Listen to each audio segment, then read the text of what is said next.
I had to use that 15% to pay for my back surgery. Oh, I'm so sorry. I lost a little bit in the stock market, so, we're even. Yeah. Okay.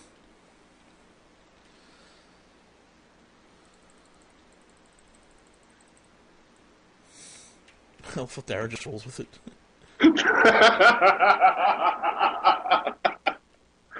That might as well. Tell us about the time you stripped and ran naked with Twizzlers hanging out of your ass. Alright, I was in Reno, I was drunk, I stripped naked, shoved Twizzlers up my ass, and ran around the hotel. And then Doug caught up with me and said, "Hey man, you're drunk, you shouldn't do that."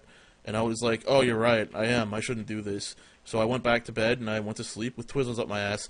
Let me tell you something, I needed that explained to me though, because that morning when I woke up and I shat out Twizzlers, I was eternally confused as to what the hell was going on.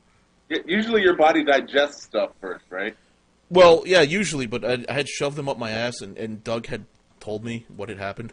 Well, yeah, but I'm just saying, you're just like, Well, there's yeah, I no mean, way your body usually can it be that comes out lazy. like brown and stinky, and this was like red and not stinky, and it was weird. And I was like, this might be a problem. Either I need to see a doctor or something weird happened last night. Turned out something really weird happened last night. I was drunk and stupid, so. That's not weird.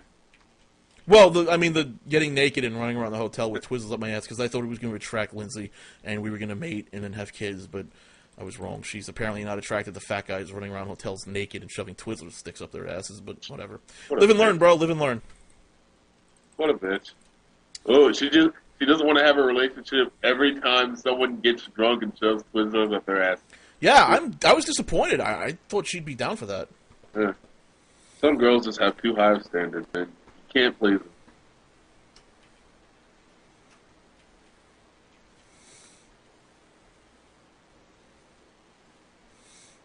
Did this really happen? Tell us about how you invented the perfect sushi.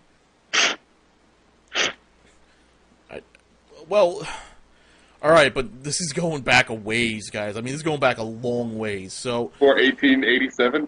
no, way before 1887. This is going back to about, I'd say about 8,000 BC when I was first in Japan. Well, actually, no, maybe that was 6,000 BC. I think 8,000 BC was technically in China, well, Mongolia area-ish at the time. 6,000 BC, I'd be in the Japan area.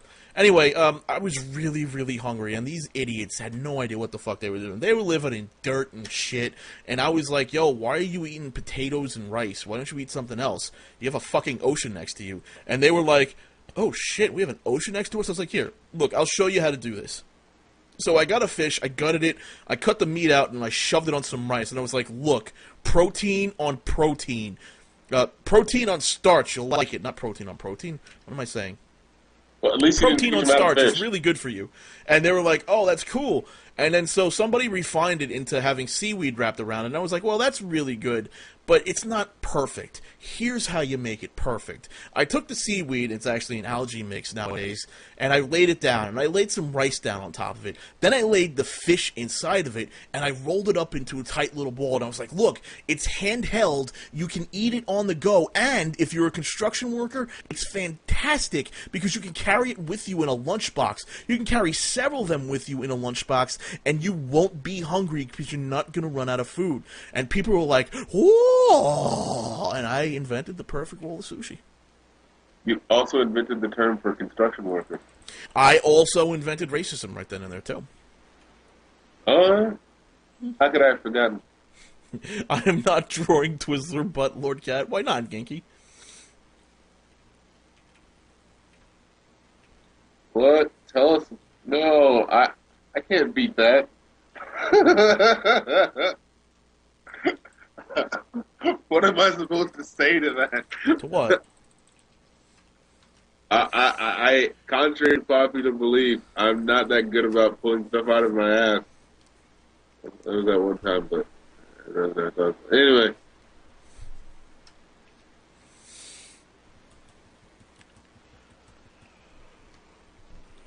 Oh, piercing the heavens with your dick is easy, gamer. I could tell you any number of times I've done that, but I'll tell you the most fun and exciting time I did that.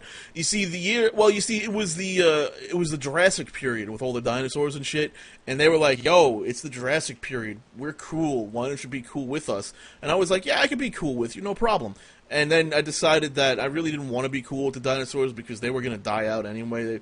It's really hard to have a long lifespan when your lifespan includes eating 1,000 fucking pounds of meat every day because you're so goddamn huge and gargantuan.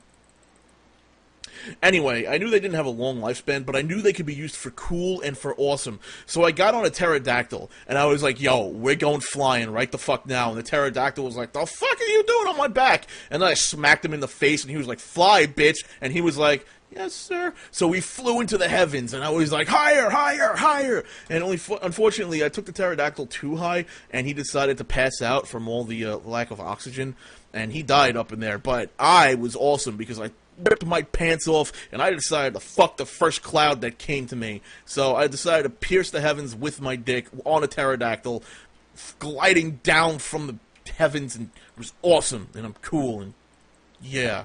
Also, Rap Critic. I just wanted to use that play on words somewhere.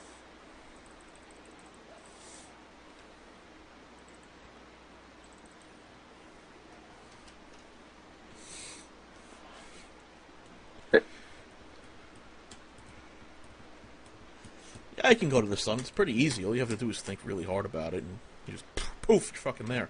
It's like, hey, the sun, hi, sun. And the sun's like, yo, what's up? What are you doing out here? Don't you belong on Earth? I'm like, yeah, it's cool, but you know what, son? You're kind of hot right now. Can you tone it down? I mean, it's 150 fucking degrees in New York City, and the sun's like, oh, all right, man, I'll tone it down. Only it turns out that the sun actually acts on a very long scale. So toning it down for him usually takes about 20 billion years. So, you know, he's really slow to getting things done, but he gets them done eventually. He's a good guy. He's just, you know, he's slow. You know, you can't really fault him for that. I mean, some people work fast, some people work slow. The sun, he works very slow, but, you know, I mean, cosmologically speaking, he's relatively fast. He's kind of slow compared to us here on Earth, but, you know, hey, at least he's not the moon. That motherfucker can't get anything done. He just spins and spins and spins around the Earth, and he's like, what? I should be doing something? I'm like, yeah, dude, you know what? You should rotate. If you rotated, we could see the other side of you during the day, during night on Earth. And he was like, what? And I was like, yeah, dude, man, you gotta rotate properly so we can fucking see all sides of you. And he was like, what? And I was like, dude, you're a fucking idiot. And he was like, I have blue. And I just decided to stop talking to the moon after that. Fucking Neptune, though. Dude, Neptune is a motherfucker. That guy will prank your ass no matter what. I was like, yo, Neptune, what's up? And Neptune was like, holy shit, dude, did you see that meteor? It just impacted Pluto, and Pluto fucking exploded. And I was like, oh shit, because at the time I was thinking, you know what, light takes a long time to travel, so the light hasn't hit my eye yet for the explosion, so I was like, I was waiting at Pluto for like 15, I was waiting at Neptune for like 15 minutes, I'm like, yo, when's this light gonna hit my eyes so I can see Pluto explode? And he was like, haha, I gotcha, you spent 15 minutes out in space thinking Pluto was gonna explode, and I was like, yo, you know what, Neptune, go fuck yourself, and I left him alone. But, you know, we kind of made up, we made friends later. It turns out that Neptune is actually dating Saturn. Who knew it, dude? Neptune was into big booty bitches. I had no fucking clue, man.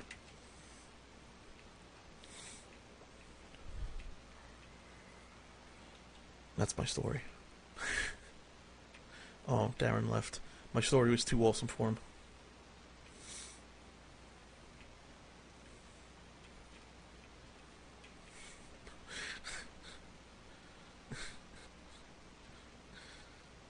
I'm imagining all of this as Sailor Moon characters. Tell us about you discovering the last unicorn. What? Alright, well, I'll tell you about the last unicorn. How's that sound? Alright, it was a long time ago. We're talking before Stonehenge, motherfucker, alright? This was a long-ass time ago. I mean, this was before I invented sushi, alright? It was fucking a long time ago. Unicorns have been dead for a while, unfortunately. People just don't believe me when I tell them. Anyway, unicorns have been dying out for a very long time. You see, it turns out that magic really isn't a sustainable source of energy on the planet Earth. Really, it gets used up fairly quickly, and then magic dies out because it's just not a replenishable resource. Unlike, say, the sun, which does replenish us with energy every, day, every few seconds. Well, nanoseconds, all the time, really, until it burns out, and then we're fucked. By the way, I've seen that, and it's kind of a cold, long, boring death, so, whatever. Anyway, the unicorns have been dying out before I had shown up, and I really didn't go back that far in time to really, give a shit about the unicorns, but I did meet the last of the unicorns. He was an old, wise sage of a unicorn who had a really long horn and gray hair everywhere and spoke with an Irish accent. And he was like, he spoke with the Irish accent. I can't speak with an Irish accent, but he was like, "Oi, my laddie," something like that, and he was like, "Oi, did you know that there's a pot of gold at the end of the rainbow, and the leprechauns used to protect them?" And I was like, "Bitch, you be tripping. Why would there be leprechauns at the end of the rainbow?" And I was like, "Yo, dude, what are you talking about leprechauns gold at the end of the rainbow?" And he was like, "Oi, before we all died out, there were leprechauns and gnomes and forest elves, but the magic went away, and we all started to die." So it was like, "Yo, that's fucking sad, man. What should I do about it?" And he was like, "Oh, there's nothing you could do about it, but you can mate with me." And I was like, "But you're a dude. I'm a dude. It won't gonna work." And he was like, "Oh, no, it's okay. I'm not asking you to reproduce. I'm asking you to mate with me. I'm horny as fuck, you see." And I was like, "Oh, well, you want me to fuck you?" He was like, "Oh, no. I'm the pitcher. You're the catcher." So the unicorn fucked me up the ass and then died of a massive heart attack.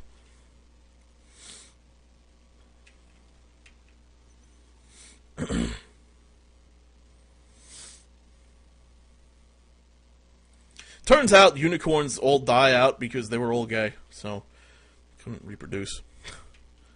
No.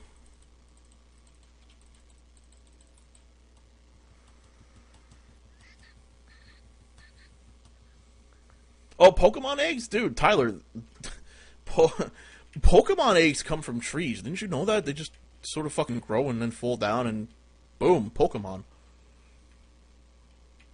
How did my hand become a dolphin?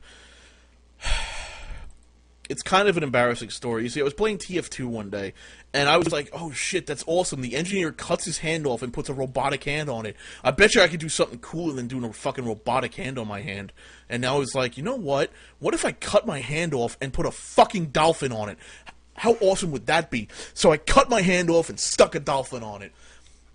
Turns out that's a bad idea. Dolphins generally don't like to meld with human flesh, so they quickly rot away, and your stump doesn't stop bleeding. So I kept bleeding into the rotting dolphin corpse, and I decided, you know what, this sucks. So I decided to put my hand back on, and, well, it just really wasn't... Making your hand a dolphin is just not a very good idea. It's not a good long-term strategy for success, okay? I'll put it to you like that.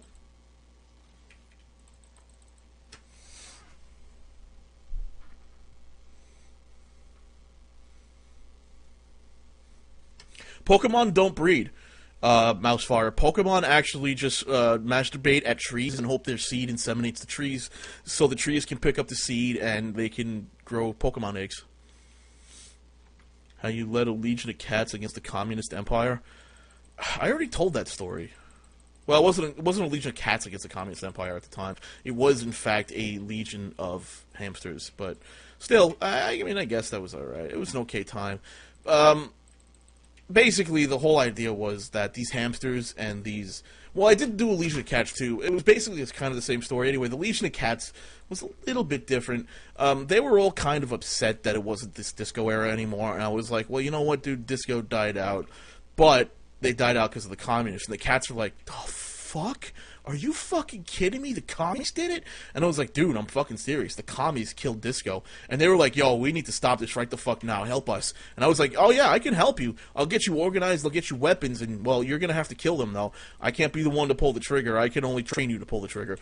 And they were like, yeah, let's fucking do it. So several years passed by, and I developed this army of cats. And not just kittens, not just Mew Mew, but these motherfuckers.